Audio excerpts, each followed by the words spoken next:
Target killing کا شکار ہونے والے پشاور کے اسسٹنٹ پادری ولیم سراج کی ہلاکت اور زخمی پادری پیٹرک کے ملزموں کی گرفتاری کے لیے تحقیقات کا دائرہ وسیع کر دیا گیا ہے۔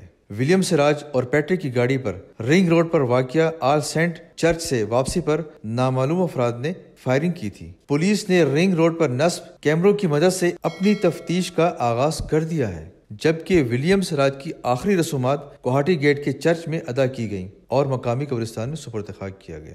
سارا وقت اس کے مسیحیت کی بہتری کے لیے، اس کے کاموں کے لیے گزرتا تھا۔ یونیورسٹی پبلک اسکول میں وہ ٹیچر بھی تھے اور فزیکل انسٹرکٹر بھی تھے۔ وہ مذاہب جو ابراہیمک مذاہب ہیں، ہم سارے ان مذاہب میں، چاہے وہ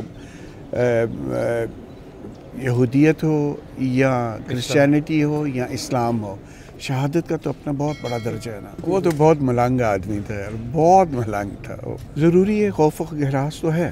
سافٹ ٹارگٹ صرف کے پی یہاں پہ نہیں ہے، پشاور میں پورے کے پی میں پھیلے ہوئے ہیں۔ ولیم سراج صاحب جو ہیں وہ بڑے بے ضرورت سے آدمی تھے۔ ہم بڑے غمگین اور غمزدہ ہیں اور حکومت وقت سے یہ تقاضا کرتے ہیں کہ جلد سے جلد جو مجرم ہیں انہیں پکڑا جائے اور انہیں کیفر کردار تک پہنچایا جائے۔ پاکستان ہمارا گھر ہے، ہم سمجھتے ہیں کہ ہم یہاں پہ سیو ہیں۔ ہم نے کوشش یہ کرنی ہے کہ بڑے ویجیلنٹلی جو ہے آبزرو کرتے رہیں اپنے ارد گرد کے علاقوں کو اور ایسے تمام حادثات کا کلا کما کرتے رہیں۔ 2004 سے بعد جب سے مسلسل بین المذاہب ہمانگی کے حوالے سے کام ہو رہا ہے، اس میں آج بہت بڑا جو چرچ کا واقعہ ہوا اس میں بھی اور آج بھی جو یہ واقعہ ہوا ہے اس سے دھچکا لگا ہے، لیکن ہم سمجھتے ہیں کہ مسیحی برادری کے مشران بڑے بشپ ایمپرر کی سرپرستی میں باخبر ہیں اس سازش سے، اور ہم بھی باخبر ہیں۔